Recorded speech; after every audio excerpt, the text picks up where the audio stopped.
Why, hello there. How's it going, everybody? What's today? It's Wednesday. That's right. It's hump day. There's, of course, 15 baseball games. I just spent what I call one song. I listened to one of my old school rap songs or whatever I like to listen to try to get the algorithm at least rudimentarily prepared or just a rudimentary version of it, meaning get as much done as I can because with this type of thing, you can spend forever on it and get it perfect or what you think is perfect, or you can spend a lot of time running simulations. And I mean, seriously, how much time we got in the day, right? But there's also a part of just getting it correct, meaning do we have all the pitchers' names correct? Do we make sure that we're incorporating the lineup? Do we have odds for every game? There's just simple questions and answers that did we get that part right? I can usually get that done in one song if I'm working fast and I can see the screen. So I made some lineup adjustments. There's Jared Eichhoff, who's a new pitcher for Pittsburgh, who used to pitch for the Mets last year. So he's got last year's stats, not a lot of innings. So there's some questionable stuff here, but we have something to look at. I haven't done the team pitching and team batting stats yet. I could run through it, but I just wanted to get out a video because I posted up, I said, hey, nobody's paid me yet for this today. I was just going to do a real quick bang up job, throw something up there, give you guys a 7-pick round robin, which is what we're going to do today. And we're also going to spread it out in a more even distribution so that we can pretty much guarantee ourselves a payout today by only getting at least 2 right out of 7. So we will do that today before the video is over. I haven't gone through the games yet, but I'm going to do it really quick and make a quick pick because the algorithm's supposed to be smart enough that my silly brain is not supposed to need to do too much handicapping. We should be able to just get picks right out of it really quick, right? Yesterday, I did an extensive video redistributing things here and also redistributing things here, which had positive impacts on a very small sample size of just yesterday's games, but we'll continue to kind of check on that every day and run that scenario in every day to see if we start to pick up on trends like WHIP maybe not being as significant and ERA being more significant as the year has progressed, and pitcher win percentage being more significant as the year is progressing. We'll see, but it doesn't always work that way in every matchup. So yesterday, not really a great day, and the 2 round robin picks lost, and it's funny because this one, the White Sox and Toronto game, was, I believe, tied 2-2 in the 9th and ended up with 13 runs. So that's a horrible loss, but it's funny because the way we wager, we already lost everything on this ticket. I was getting a 73-cent payout if that game won. So it didn't mean anything. That's kind of one of the reasons why I like throwing them all together. And when you have good days, you have good days. And when you have bad days, you have bad days. Now here's a situation where actually that isn't true. We go 4 and 3 and we won't get any payout because I had a very high-end structured round robin on this one because the odds were not good. And had we distributed it out evenly like this, if we're just doing our 25 bucks instead of 12.50, but we put it out like this, then all of a sudden you at least get back 41% of your wager this way because you still get 4 right. Still a losing day and not fun. And I would argue paying attention to these games at the end of the night when there's only 10 bucks on the line is boring for me anyway, which is why I distribute it more like this or like this with better odds. I say I've got to have a day of 6-1 or better on the ticket to really think that things are awesome, right? Like what happens if you go 6-1? You still make 40 bucks here on a $12 bet. That's actually pretty good for these type of favorites. On the other one though, if you go 6-1 here, you're making a couple $100 bucks, I think, depending on which one wins. No, only 60. So not as much as you think. But it is micro betting and you're in it for the long haul. So before I keep yabbing and yabbing and yabbing forever, we're going to refresh. We're going to look at today, the 22nd finally. Interesting. What we got going on here? Why is this so low? Oh yeah, Angels not playing good ball. Why would you take the Angels minus 230 the way they're playing? Right? But don't pay attention to streaks. That was a lesson in yesterday's video. But the Angels, forget about streaks. What does the algorithm say? Algorithm says they have only a 4% margin with this distribution. Because even though Daniel Lynch is getting hit, look at the lineup factor for Kansas City actually better. And the Angel and the Kansas City playing better, but don't pay attention to streaks. If you watched yesterday's video, streaks don't matter. Anyway, but at least that's way down there. So when we talk about the 7 teams that we're going to have in the round robin, I'm going to connect them right to the line and do exactly what I did yesterday, but I'm going to do it really, really, really, really fast. You'll see what I mean. Even though whenever I say that, that's usually not true. Okay, so we're going to connect this to the team. All right. And then you got to take the dollar signs away. Dollar signs lock the cell reference.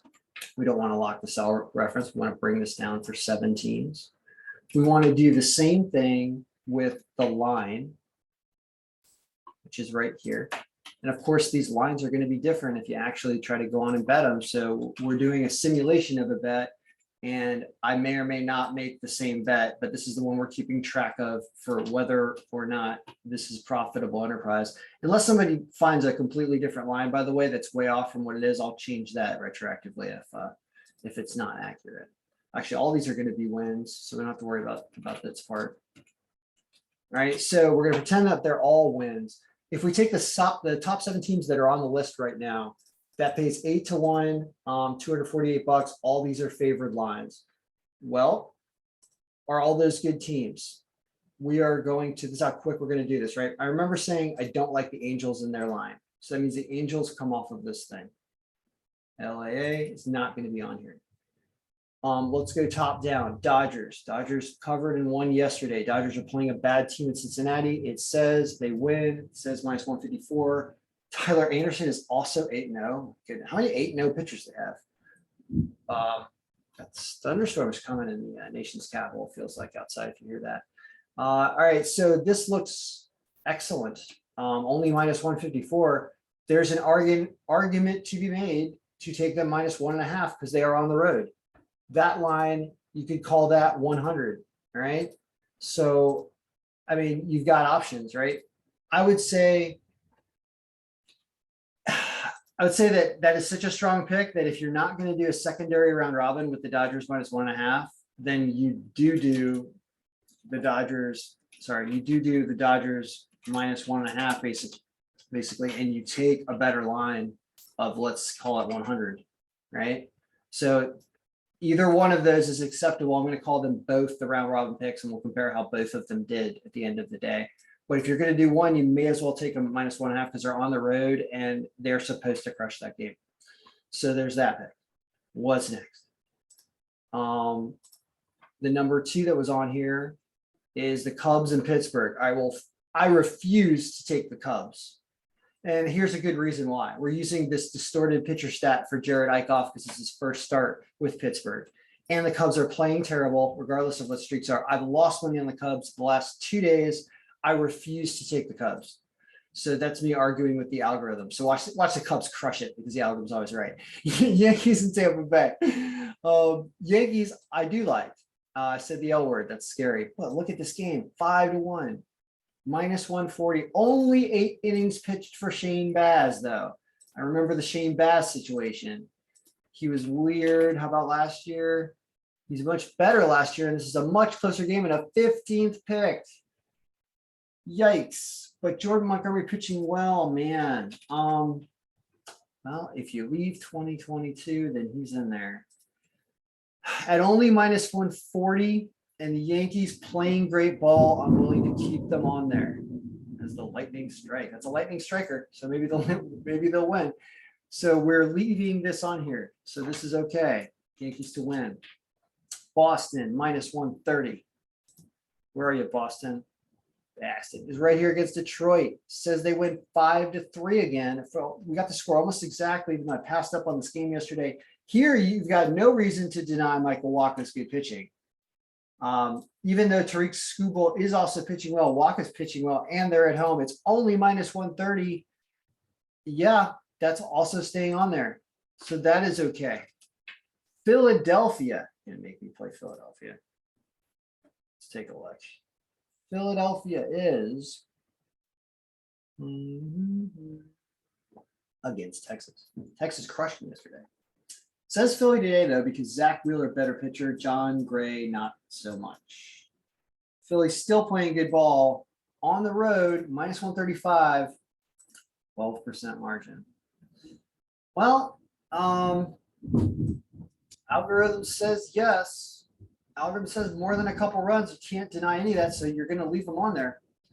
So that's apparently okay. Baltimore and Toronto. Baltimore and Toronto.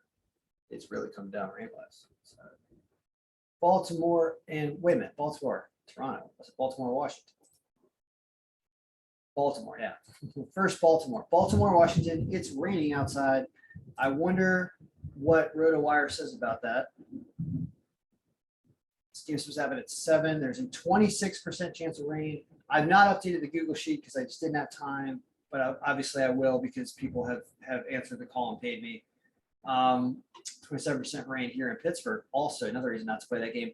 Because I'm seeing this and I don't want to rain out to affect everything, and we missed this game horribly yesterday, I'm gonna pull Baltimore off of there just because of those reasons. All right, now let's go Toronto White Sox. An amazingly weird game yesterday, apparently, and another one that was lost late ridiculously, right? That says 7% margin Toronto, and that game is not going as fast as I thought. That game's starting soon. 2:10 starts in less than half an hour from right now. We'll see when I get this video published. It says Toronto wins by 2 runs. Pitching is pretty good for both. We got to go up against Giolito. So I'm scared here. I mean, look at how well the White Sox are playing and how that's not supposed to matter. But they're also at home, and that does matter. And this line is, I kind of get it for where it is with the margins, though I'm not confident in Toronto after yesterday and after a good pitcher for Giolito, essentially, even though his ERA is a little higher. This game's super close, and it's like a toss-up, so you got to get it off of there. It's not, I don't feel good about Toronto. So, and the algorithm doesn't really either. It says less than 10% margin. So Toronto's coming out here. San Diego, a team that's at home, correct? They were at home last night. Yep, Arizona, San Diego right here. 8th pick of the day says they only win by a run because Clevenger is 1-0 actually. Madison, Baumgartner not so much. San Diego's still playing good. San Diego at home. San Diego minus 170 though. That's the problem. The line is not good. So I'm going to leave them up there for now because they are a pick and they're supposed to win. So they're staying here, but we're going to look for better line. So on a different game because this is going to hurt payout here. And I don't want to take them minus 1.5 because they're at home. And we haven't talked about over-unders yet or any crazy stuff, which I don't think I'm really going to because I don't want to make the video too long, other than glance at some extreme overs somewhere. All right, so San Diego's on there, but I'm trying to get them off of there. Mets, Houston. Mets lost yesterday to Houston. Urquidy pitched well. Mets today against Houston is an early game. It says barely Mets by score 3.6, I think 1.4. Luis Garcia is good. Carrasco's good. These are 2 good teams. 2 good teams, close margin means you're supposed to be able to take the Mets plus 1.5, and they're supposed to cover that in many instances. That line's not going to be great. It's the highest underdog on the list, and my natural inclination is to say no here because you're trying to pick winners, and I'm trying to find something better. But my instincts are usually awful in that sense. So here you're getting plus 120 in a game that they win a few percentage points more on a coin flip. I'm gonna take them off, but I might put them back on depending on what else is down there. Miami is at a bad line against Colorado, so that's probably going to come off immediately. I just want to see why. It's because Pablo Lopez is a really good pitcher, but Chad Kuhl is actually a pretty good pitcher. I always said that's really good Colorado ERA stats. So this game exactly is closer than a 1-run game even, and the margin's extremely close. So if anything, you're supposed to take a great line of Colorado plus 1.5. That would go on a secondary round robin. They could even win this game, but it's not round robin worthy because you see it's so close. And the line is terrible to take Miami with a team that probably barely wins the game in a low scoring game. An under is probably an interesting pick there, actually. Know what the over under is? Instead it's 7. Wow. Yeah, 7.5. Tough game to play all around there. We've got Cleveland, St. Louis, San Francisco, and Oakland still left. Cleveland and Minnesota. Wow, straight up tie. So Cleveland plus 1.5. I think Cleveland pulled one out super late last night. Look at this incredible pitching matchup. Look at the low runs at -8.5. So it wants the under in this game. It likes Cleveland plus 1.5. It's probably not a terrible line because it's over the Cleveland minus plus 1.5 is probably about -140 or something, or 125 maybe. I don't know. If you can get that's actually pretty good here. I'm not going to play this game because the margin's too close. All the margins are going to be close down here. Let's just see something I really like. Not going to play Cleveland. Not going to play the Guardians. We're going to pull them off, but interesting for a second round robin. Now, St. Louis, Milwaukee, even money. I've been liking St. Louis personally, said the L word. Sorry about that. Here, barely gives it to him, even money. Milwaukee, somehow playing better than I thought, but is not favored in any category except bullpen ERA slightly, but not in ERA of Wainwright. Oh, look at Eric Lauer winning 50% of his games, though. Wow, he wants it. I see a pitcher's duel, and the over/under is 9, huh? Tough game. Obviously, St. Louis plus 1.5 sounds fantastic, but the line's going to be miserable. I'll pass. It's just so close. It's going to end up getting the Mets back on here, I bet. Let's see. San Francisco and Atlanta. Super low margin for San Francisco. Rodon, good. Charlie Morton also good, but ERA high. Over under 8.5, 9. Underdog line of plus 125 for San Francisco. Plus 1.5 here with the good pitching out of Rodon sounds fantastic, right? That if Atlanta wins, it's a lower scoring game and it happens later in the game. I mean, it's not good lines, but they're things that I would consider on secondary round robins if you were to play more picks, and it's stuff like that, which is San Francisco plus 1.5. Almost win here. Look at that ERA. It does favor Atlanta's lineup factor. Both playing good. Wow, tough. I'm pulling it off just because I'm still looking. Oakland and Seattle. You've got Oakland as an underdog at home against George Kirby because Blackburn's the ace of their staff. Yes, that's bettable. I'm getting excited. He pitched. He's always pitching well. They only have to take him out late, and then their bullpen blows it, is what happens. Well, here you're at home, and you can structure that even more in your favor. I know the margin's low, but you're betting on Blackburn. And Kirby, okay. And oh boy, but you're really asking Oakland to put up runs when they have trouble putting up runs. So, but you're betting on Blackburn. I like said the L word, but I do think he wants wins, and I think he's got some of the best stats in the majors. You can sort this stuff. I'm not going to do it now; it's going to waste some time. But I'm glad we went all the way down here because I'm actually okay with taking Blackburn, because if he gets hit by Seattle, and he gets beat, then it's a rare occurrence. As you can see, he's winning half his games on a team that is not winning half their. I mean, how bad is Oakland, right? They are one of the worst. So for him to be doing this, he is a really good pitcher. So that means Oakland stays on here. So that's 6 picks. I get to put the Mets back on there. I think I do. It was either the Met. I mean, there's a couple options there. It was. Why did I take Boston off? No, Boston is on there. Sorry, ones I took off. Baltimore Cubs, I know. Cleveland, I know. Miami, I know.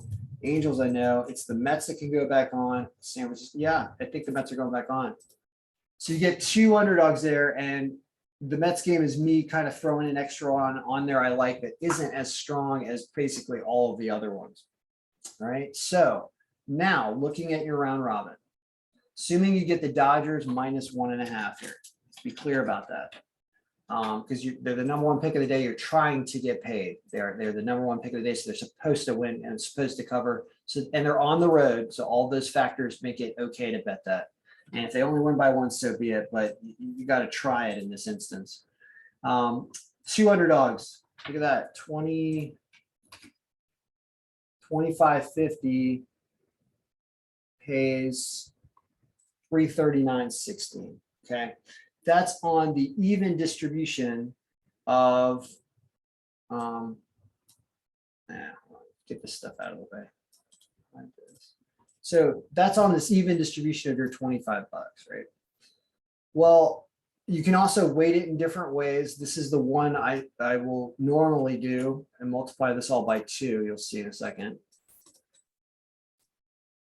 Usually do it like this, which is right, it's 0.25, it's like 1.75, 0.5. Yeah, it's like 25.50 here to do this. Something like this. Michael Jordan 23 gets you almost there. So right here's exactly $25.01. So look at how that now pays $651.66 all of a sudden. And it's kind of like, well, that's a huge difference, right? It's a huge difference from what, 343? 339, right?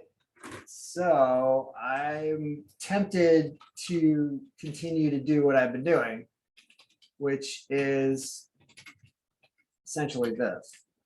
So that's 25.01 for 651.66. I like winning 651 instead of under 400 when I get all 7 of these.